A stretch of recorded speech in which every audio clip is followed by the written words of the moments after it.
In fact, we've been given to understand that a heated argument took place in Delhi's Rohini court as Goa police argued against the Luthra brothers. Representing the Goa police, the counsel told the court that when officers visited the brothers' Delhi home, their mother and sister claimed to have no knowledge of their whereabouts and the phone number provided was also switched off.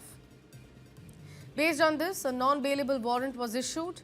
The fire department informed the court that the nightclub had no fire NOC and that the bar had only a single entry and exit point, a very critical violation.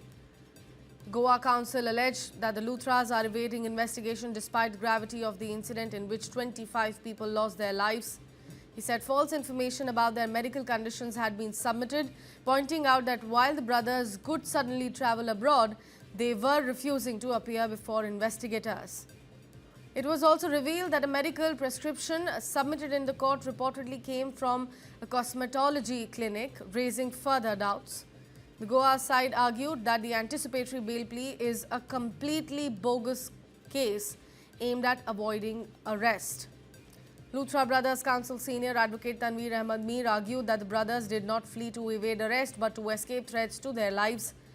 He told the court they and their families were receiving violent threats after the Goa fire and accused the state administration of acting out of revenge by demolishing 2 restaurants and sealing properties without any prior notice.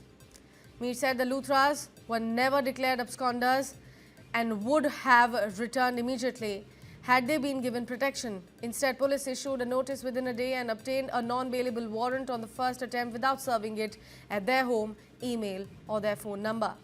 He stressed that arrest cannot be used as punishment and that the FIR itself attributes the incident to negligence, not homicide. The brothers, he said, are taxpayers with no criminal record and are seeking protection of life, not avoiding the law. Defending their business operations, Mir said the Luthras run multiple restaurants across India and had a pre-planned event in Phuket for which tickets were also booked even before the fire took place. On claims that their Phuket outlet does not exist, he said Goa police is incorrect. Luthra brothers की transit anticipatory bail पर Rohini court में सुनवाई हुई। अतुल श्रीवास्तव जी हमारे साथ हैं। Sir, क्या कुछ आपने आर्गुमेंट करा? जिस तरीके से वो दावा कर रहे थे कि उनकी जान को खतरा था और जो स्टेट है वो रिवेंज से जो है कार्रवाई कर रहा है, बुलडोजर चला रहा है। कभी भी स्टेट रिवेंज से नहीं चलाती। ये डिफेंस काउंसिल है, वो तो कहेंगे अपने तरफ से। मैंने बताया कि अभी तक कितने भी आदमी पकड़े, किन्हीं के साथ किसी ऐसी प्रकार की घटना नहीं हुई है, ना किसी ने कोई एलिगेशन लगाए। सर, इसके बीच में आपने ये भी कहा कि उनका कोई बिजनेस नहीं था। घटना घटने के बाद 1.5 घंटे के अंदर फ्लाइट बुक की और गए वो। नहीं, उन्होंने अपने बेल पिटीशन में ये कहा कि हमारे कोई बिजनेस के सिलसिले में हम ऑलरेडी जा चुके थे सेक्स को। हमने कहा नहीं, घटना घटी है 11:15 बजे रात की और 1.5 घंटे के अंदर आपने टिकट कराई है और 5:30 बजे के लिए आप चल पड़े। जुडिक्शन को लेकर भी आपने सवाल खड़े किए, मेंटलिटी हुई? नहीं, हमने बताया कि जुडिक्शन जो ऑनरेबल सुप्रीम कोर्ट ने कहा है उस आधार पे उस दिस इज अ कंडीशनल, वो कंडीशन फुलफिल नहीं होता, इसलिए इनकी बेल की सुनवाई यहाँ ना की। मेडिकल हिस्ट्री को भी आपने नकारा कि उसमें भी कुछ धांधली? सर, हमने कहा कि ऐसे कुछ सीरियस एलिमेंट नहीं है, वो कोर्ट ने भी अप्रिशिएट किया। फैसले पे कब का आना? सर, आज 5 बजे शाम के लिए।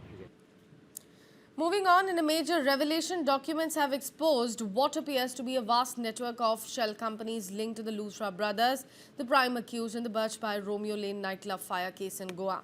Despite projecting themselves as billion-rupee payers in the hospitality sector, official paperwork tells a sharply different story. A deep dive into corporate records show that the brothers are connected to 42 companies and LLPs of many which appear to exist only on paper. In fact, the majority of these entities are registered to the same address in Hudson Lane of Northwest Delhi. Such clustering of multiple companies at a single location typically raises red flags, suggesting possible shell operations, layering of transactions, Benami ownership structures, and potential money laundering too. The brothers have also claimed a strong international presence, including outlets in Phuket of Thailand. However, an investigation found no operational establishment, no customer reviews, and no verified business address in Phuket, casting further doubt on the credibility of their public claims. With the Goa fire case already putting the Luthras under intense scrutiny at the moment, these new findings could in fact significantly widen the scope of the investigation. Authorities are now examining whether this extensive company network was used to divert funds, conceal ownership, or inflate the group's financial footprint.